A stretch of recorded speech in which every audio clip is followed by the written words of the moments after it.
Light Talk. Lumen Brothers. Light Talk. Light Talk. Light Talk. Lumen Brothers. Light Talk.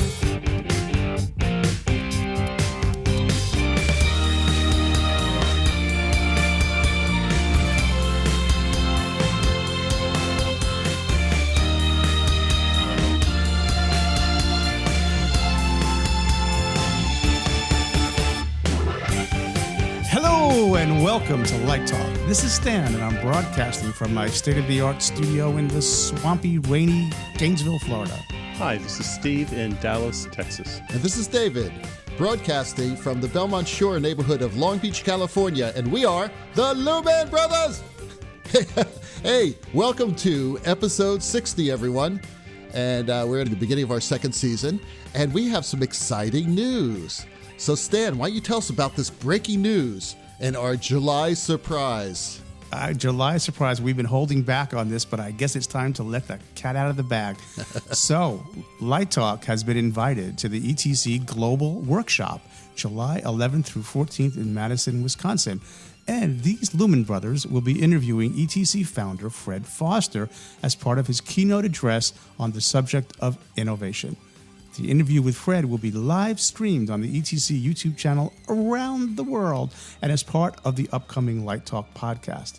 Later in the week, we'll be interviewing not one, but two surprise guests. We'll also be presenting a masterclass basically around the short history of design on a budget. So we'll see you in Wisconsin. Whose idea was this? It wasn't ours. What were Somebody they thinking? at ETC. We just were honored by the invitation. Yes, it is a great honor. Well, we'll see.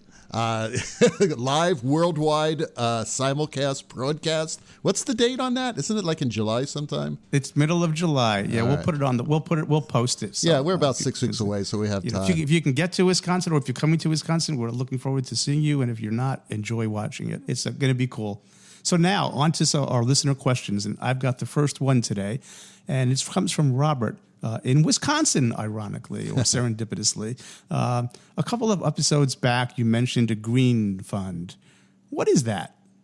Who mentioned the green fund? Was that you, Steve? No, that'd be you. No, it wasn't me. Yes, Well, it was the question about trying to get funding for Yes. an LED system. Remember? Well, I don't know who said it, if I said it or whatever. So that's sort of like it's a misnomer in a sense, because there is a legitimate, I did some research. So there really is something called the Green Fund for Climate. It comes from the United Nations. It's a big deal. I think what we were talking about really was if your institution or your organization has put aside funds to deal with energy efficiency or sustainability, then that's a place where sometimes you can receive funding or sponsorship for doing something that addresses those concerns. We have at the University of Florida, we have a sustainability office with a whole staff. But I don't know if there are particular funds that are allocated. I do know, for example, that the power company that provides electricity. I'll give a statistic. I don't know if it's still accurate. The electric bill at the University of Florida is about $1 million a month, right? And so I know that sometimes for certain projects, the power company will sort of give back some of that to the university to use it for certain things to improve sustainability or build a building with LEED Gold certification or LEED Silver. LEED LEED is a way a building can get certified for being more energy conscious. So that's something to look at as well. All right, our next question comes from Ping in Hong Kong. And she says, I read about LED fixtures that have tunable white light. How often do you engage that feature in lighting a play? Well, for me, never. But when you think about tunable white lights, think about a light that works a little bit like a standard LED color mixing fixture.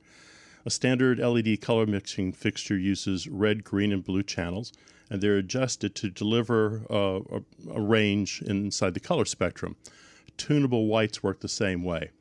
They're adjusting white light to change the color temperature of the light's white output.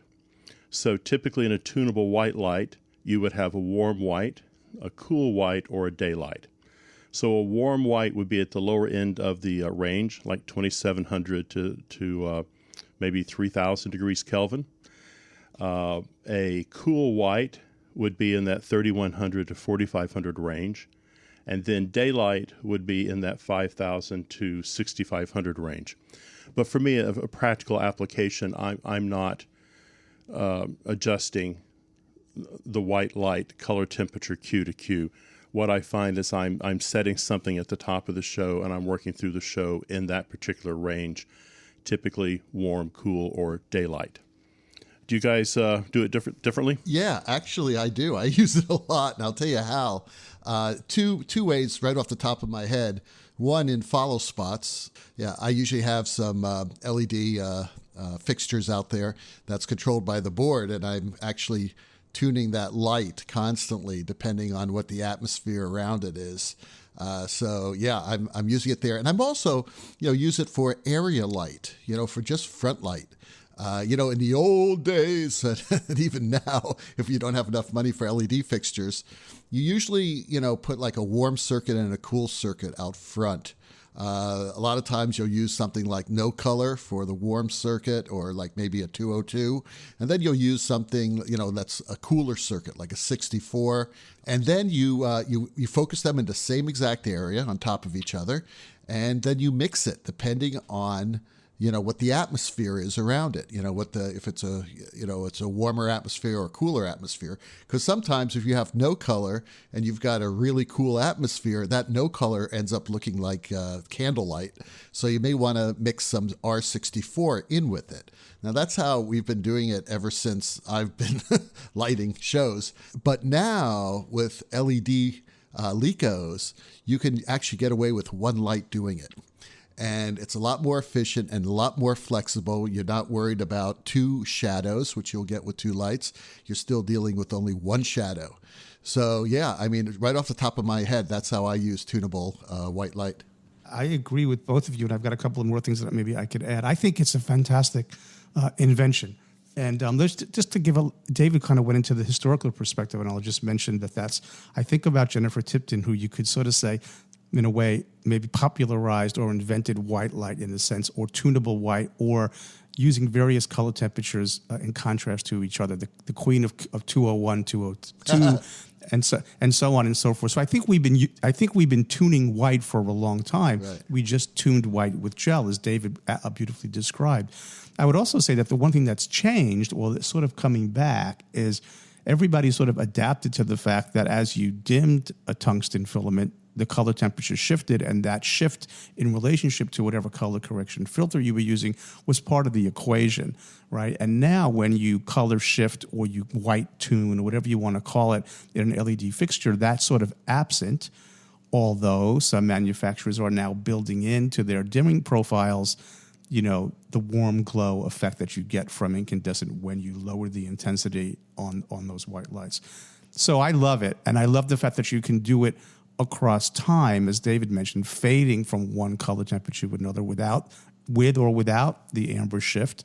And let me say something else about the intensity. So if I was working in a scenario where I really needed brightness and I wasn't going to be using a lot of high chroma color, reds, greens, and I didn't need a rich color. If you think about how they're made, it's an array of LEDs, and so when you've got a red, green, blue, or a 5-color or a 7-color LED fixture, you're making white from all those frequencies, which is also fantastic from a tuning perspective. But you might not have the same intensity if that whole array was made up of warm and cool LEDs. So probably if you looked carefully at the cut sheets on these, that the overall intensity of a studio fixture that's a tunable white versus an RGB or a 5-color or a 7-color, I'm going to guess they're probably brighter, just because there's more lumens coming out of a white LED than a red LED or a green LED. So all of that plays in, but I just think they're great. It's a good question as to whether if I was building an inventory, how many of my fixtures I would buy that are tunable white fixtures as opposed to LED fixtures. But on the other hand, you could put a gel in a tunable white fixture or a dichroic filter. There's nothing preventing you from doing that. Yeah, and the other thing that you need to think about also, always, we talked about this last season in an episode called All About Color. Color's relative. We see white light differently depending on what color is around it. So the nice thing about tunable white, or even just using LED fixtures and being able to go from a no color, warm tungsten type color to a light blue, is that as the cue travels, like for instance, you have a transition that's traveling, the cue's traveling in 25 seconds or something like that, and it's cooling down, right? The atmosphere's cooling down. So it would be great to be able to just tune that light, in the cue, or, if it's follow spots or if it's front light or whatever, so that's tuning and shifting as the whole cue shifts. And, sometimes it's at different times, different curves. So it can get quite complex in the queuing process. It's true. But it leaves you so much flexibility. It really is wonderful. I think, I must say that's probably my favorite feature of the LED Lico, is that now we're able to do this.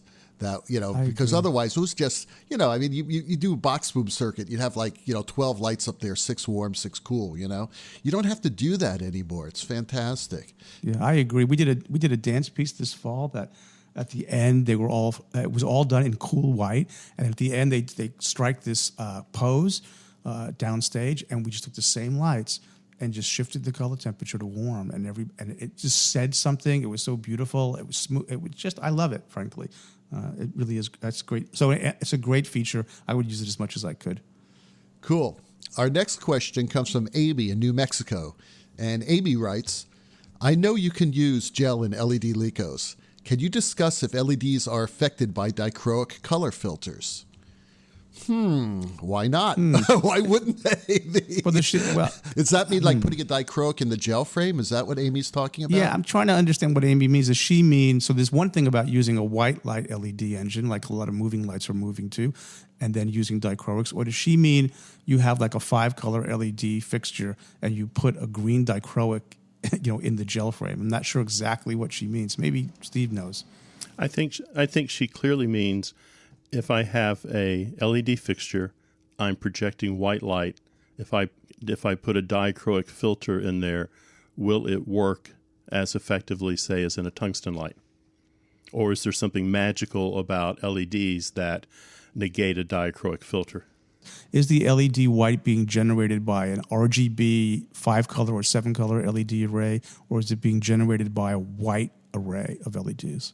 So if you've got white LEDs, they pretty much have a full spectrum of color. So your dichroics are going to give you what you would expect. And that experience I've had with my solar theaters, where it's a white light engine, it's dichroic CMY mixing, and it behaves exactly the way I would anticipate it would behave.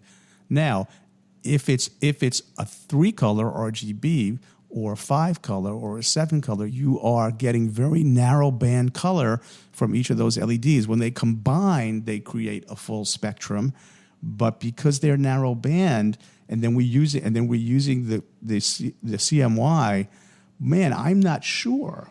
Well, I guess my question is, why would Amy want to do that? That's a great question. If she has a full color mixing LED source, why is she putting a dichroic color filter in front of it? So I think clearly she has a white LED source, and she's wanting to know if she can change that white by putting in a gel or putting in dichroics. Or maybe she wants to get some sort of a black light type of effect that you may not be able to get. I think you're going into the weeds there. Well, anyway, I think what we ought to do is, since we really don't know, we're just speculating. I'll ask tomorrow. I will have a ton of these lights in my theater tomorrow. I'll stick a dichroic filter in front of both, and I will know. That's what I was going to suggest, that we're actually trying. So we'll get back to you next week, actually in 2 weeks probably, about that answer. That's funny. That's really good. Well, that's good. Stump the Lumen Brothers. Stump we don't know the chumps. We do know on a white light dichroics, a white light LED dichroics work, because there are many fixtures out there that do that. The question is, what happens if you do it if you turn your 5-color or 7-color LED fixture to white, and then you put the dichroic, narrow band dichroic in front of it? What are you going to get? But it depends upon the dichroic, because if you're using, like, my solo theaters have the blades that come across, so they're richer as they come across the field. They're not, whereas the dichrotune, like the Verilight used to have, it's just the angle that makes it more or less saturated. So I don't know. Good question. Yeah, if you stump Stan on this, then that's pretty damn good, because he kind of knows his stuff when it comes to wavelengths. I just know you stick something in front of the light, see what it does. I just fake it. You fake it. Well, you are listening to Light Talk with Steve, Stan, and David, the Lumen Brothers. And Light Talk this week is sponsored by... Just in time for the summer movie season, Carvel Studios brings you a new superhero adventure movie that will make the Avengers seem like the Smurfs. Prepare yourself for the ride of your life when you watch the Intergalactic Theater Flunkies, Infinity Ticket Price. The Intergalactic Theater Flunkies consists of the Masked Mutant, I shall save you, Fat Prop Bastard, Post-Broadway Spider-Man, Truss Monkey, and Donut Man. I am Donut. Living in exile on the lost planet of Asbestos, this ragtag group of theater losers take an interstellar journey back to New York City to destroy all those high-definition LED video screens in Times Square and return Broadway back to the Great White Way. Watch as the Flunkies blow away Harry Potter, annihilate SpongeBob SquarePants, and bring those great shows from the golden years back to Broadway. Tired of bad Jimmy Buffett songs, animatronic parrots, and stupid Disney characters assaulting you in the aisles? How about a front row seat to watch the original cast of O Calcutta? Sure, the actors looked a lot better 50 years ago, but who can see anything through the smoke and haze anyway? You are glued to your seat during the action-packed finale as the Intergalactic Theater Flunkies destroy all those high-tech lighting and sound systems in those glitzy modern theaters and return us to the golden age of gaslighting. Watch the penultimate climax as our heroes engage in an epic battle with the colossal evil mouse of Broadway. So enjoy the deeds of the Masked Mutant, I shall save you, Fat Prop Bastard, Post-Broadway Spider-Man, Truss Monkey, and Donut Man. I am Donut. In Carvel Studios, the Intergalactic Theater Flunkies, Infinity Ticket Price. Coming to a movie theater near you. Rated X, not because of the sex and violence, but because you will have to suffer through all those horrible songs from bad Broadway musicals. Now, back to Light Talk. So, we have a new For Your Consideration. We got an email the other day from Anonymous, and this listener asked, I am a student interested in lighting who will be having the greatest pleasure and honor of co-designing with one of my professors this coming fall. As I was sent on my merry way to do some research, finding images that represented the aesthetic of the play, I was advised to come up with different aesthetics, different looks for the play. After reading and analyzing this sucker, I find myself really stuck on just one concept. Any tips on branching out? Well, the reason why we added this is because it has a lot to do with how we think about art and how we approach theater and how we approach our own art. We were talking about this week, and Stan was talking about inspiration. I was talking about finding ways of not getting stuck, on one idea, being able to break out of the box. So, Stan, why don't you take it? I would say that we are, and this might be a controversial statement, but I think we're all visual artists who help tell stories. So if we're making pictures, they're moving pictures. There's action with performers, but essentially we're visual artists. So I think you have to sort of get into that world a little bit for inspiration. So in a couple of short words, museums. You need to go to museums and you need to look at art, whether it's conceptual art, whether it's classical art, whether it's abstract art, whether it's you've got to look at things that fill the bucket, so to speak, and then sometimes, either consciously or subconsciously, you make connections between the visual work that you see, right, and the vision that you might connect conceptually to the play or the piece that you're doing. What about light artists? What about people like James Turrell? What about people like Dan Flavin? There's a whole bunch of people out there who work with light to make visual composition that are not working on the stage. So my question to him is, he says finding images. Well, here's something.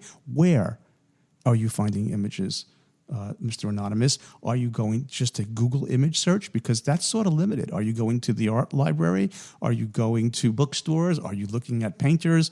Where are you looking for images? And not necessarily, and in fact, the image itself could be what inspires you for a concept for the show. But I do think you have to sort of have an idea of the emotional sort of feeling for the play, right? Which might then lead you to particular artists, particular periods, particular work. Talk to an art historian. I mean, there's so many places that you can go that have to do with images. You could look to graphic design. I mean, there's so much out there. So if you're sort of, maybe you just fell in love with this one image that you found or this one idea, and if that's the case, then I think you need to sort of kill your darling, right? If you don't allow yourself to become too enamored with one thing.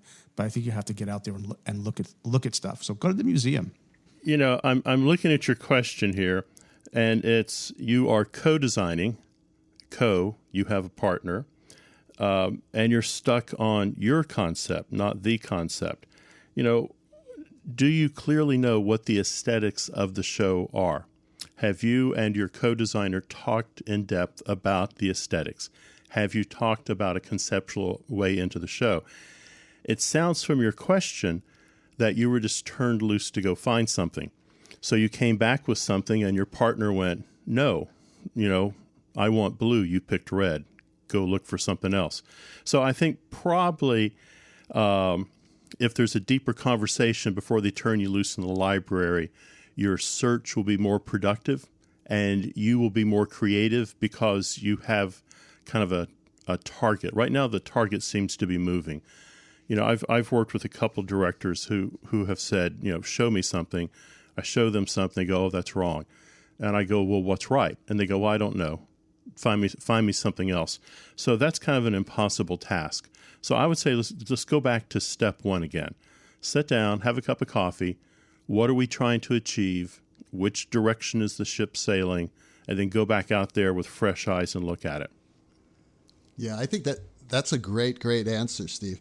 Now, I'm going to go back to our sponsor, which was obviously a spoof on the Marvel superhero movies. They have several franchises of superheroes. And the beauty of the way Marvel created this is that every group of superheroes has a different style of art direction. So when you watch a Guardians of the Galaxy movie, all the colors are super vivid and almost like an acid trip, right? And then if you watch the Hulk, it's a much more graphic, cartoony. When you watch Captain America, it's different.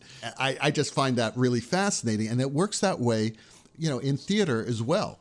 I mean, it just depends on what is the message of the play and what you're going for. Now, maybe the designer asks you to come up with different research for different aesthetics is looking for ideas, or maybe because this person is your teacher, he or she is trying to teach you how to look at different aesthetics. Stan is right about the research. You really need to look at a lot of things. You're just not going to find it on the internet.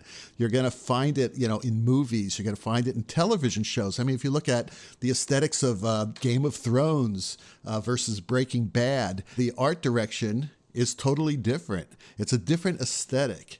And it's because of what those movies and those television shows are about. I want to say something about the word aesthetics because I know that my wife took a course in it, and it's so when you were talking, David, about the color palettes in the different films, I think that's more precisely called a controlled palette or limited palette in a particular way that creates something called a style. But aesthetics, and I looked it up just to double check that I'm correct, is a branch of philosophy. It's not a particular way that something looks. Aesthetics has to do with art, beauty, taste, and an emotional sensibility or a sentiment that you feel from looking at something. So we tend to associate, yes, we can have an aesthetic experience based on choices that someone makes with color, form, line, all the elements of design. So, I'm just bringing that up because aesthetics is sometimes misunderstood as a word. It's not a style or taste. It's an experience. And to back what Steve is saying, maybe in terms of having that conversation with the designer or the faculty members, and I do this with directors as well. What do you want the audience to feel from the play overall? and then in a particular scene. I can remember one project I did where there was a very sort of somber ending to this play, I thought.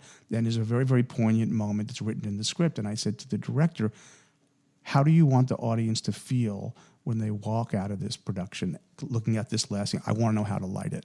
And essentially, it's either going to be depressed or uplifting, right? It's hope or fear when you boil down all the emotions, essentially.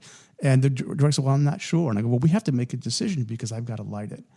And the way I light it is going to affect the aesthetic experience of the audience. So the choices that you make in terms of the tools that we have as visual artists evoke a feeling or an emotion. And we can have a long conversation about which ones do what, but I think that's all contextual. But I think that's something you really want to dig into, and that will help you, as Steve said, getting your head around what you want that audience to feel and experience. That's the aesthetic. When we talk about vibrant colors of Guardians of the Galaxy, those vibrant colors that they use in high contrast scenes do give you a sense of excitement. Yeah, absolutely. And so, the aesthetic is that excitement, that feeling. I totally agree with you, Stan. It is about excitement emotion. is a response. Yeah. That those colors and that organized in that way yield a certain emotional response. I remember an interview with Jennifer Tipton years ago that I sat in the room, and she was asked, how do you know if your design worked? And her answer was, if more than half of the people experience it the way I hoped they experienced it, then I think it was successful. But it's about what the person, that's right, David. Those colors create a sense of excitement, and that's the aesthetic. It's the emotional result to the exposure. I think that's my feeling about it. So I guess the answer to all this is to experience more, and to not think that your idea is the only idea, because everyone has a different idea, obviously. But it has to be effective, and you have to get answers. It's funny, and just to branch off for a second. You're talking about how some directors just say, I really don't know. I want to see it. Mm-hmm. Well, we have the tools to show them, especially now with color changing. Especially now. Yeah, especially with moving lights and color changing lights and, in different angles. Just make sure, and this is one thing I always teach my students, especially when you're doing musicals, but it really goes to really all styles and genres, is that you have a plot that's flexible, that you have all your angles covered, because the last thing in the world, especially if you're coming in with a director who's not very communicative, is that you don't want that director to say, what I really want is something more dramatic. And that what you really wanted to show that director after that comment was some shin kickers, and you didn't put any shin kickers in your plot. So I always believe that it's good to have a variety of angles if you can afford it, so that these directors that you work with who really, want to experiment and want to have a much more organic process. I'm working with a director now who does this, and we're talking about the shadow effect. He says, well, what if we tried this? I said, let's just try everything. We'll get into the theater and we'll try it. And I'll have the equipment there. We'll just do it, because that's the way this director works. So I think it's really a good lesson to learn here. Again, thank you for this question. It brought up a lot of different ideas that we had. Anyway, we're ready to have our last question, and I think Steve has it. Yes, it comes from Paulo in London, and he writes, I have a crazy question. Is it possible to print on gels? Sure, you can print all you want to on a gel. If you stick it in front of a light, nothing's going to happen. So, if you print a bird on your gel and hoping to get some kind of bird light projection on stage, that's just not going to happen. But if you want to do some fun, if you're doing dance, I used to, in my booms, I would write on my gel. So from upstage to downstage, my head highs would say, in your face, Grace. So I would put forward messages on my gel, and they could see that with the China marker I used. That's funny. That's funny. You're getting too close. Funny. If you could read this, you're tailgating this head high. I'll just throw this out to Paulo. You can do this if you're looking to project an image. Roscoe makes a product, and maybe other people do as well, called Image Pro, which lets you print on a piece of acetate, right? And then you can slip that into the gate of the instrument where the focal plane is, and you can project that image. So that's one way to do it. And I think, actually in some I've got some little small Gantum fixtures. They're little LED-based image projectors, and the gobo that you put in there could be glass, but it can also be plastic because there's very little heat there. So that's another way to if that's his goal, is to project an image. There are methods, but the image can be on something like plastic, but it has to be at the gate of the fixture at that focal plane to project the image. Right. Or just use that good old-fashioned Linnebach projector that we talked about in the last season's episode. But Lensless projection. Well, I was just thinking, maybe they just want to print their names. Like this piece of RO2 is owned by Tom Smith. I don't know. Anyway, so hey guys, that Hammond organ solo in the background tells us that once again you've spent a precious 32 minutes of your life listening to Light Talk. You can listen to Light Talk every week on iTunes, Stitcher, Google Play Music, SoundCloud, and Spotify. And don't forget to join Light Talk on Facebook so that you can post your questions and comments. And be sure to subscribe to the show on iTunes. That way you won't miss 1 second of Lumen insanity. No guarantee is offered regarding the accuracy of any statements or opinions made on this podcast. In other words, be careful. Don't overload your circuits. Light Talk is written and produced by the Lumen Brothers, coming to you from Long Beach, Gainesville, and the Lone Star State. And be sure to tune in next week when we discuss, can someone tell me why we have 10 out of 12s? Good question. What training do I really need to survive as an LED? Why did you Yanks give up on the PC Spotlight? And do I have to be a great programmer to be a great designer? All that and the news sponsor, Light Talk, broadcasting very questionable Lumen knowledge and humor around the world. So we'll see you all next Saturday morning. Bye-bye from Light Talk. So long, everyone. See you soon. Light Talk.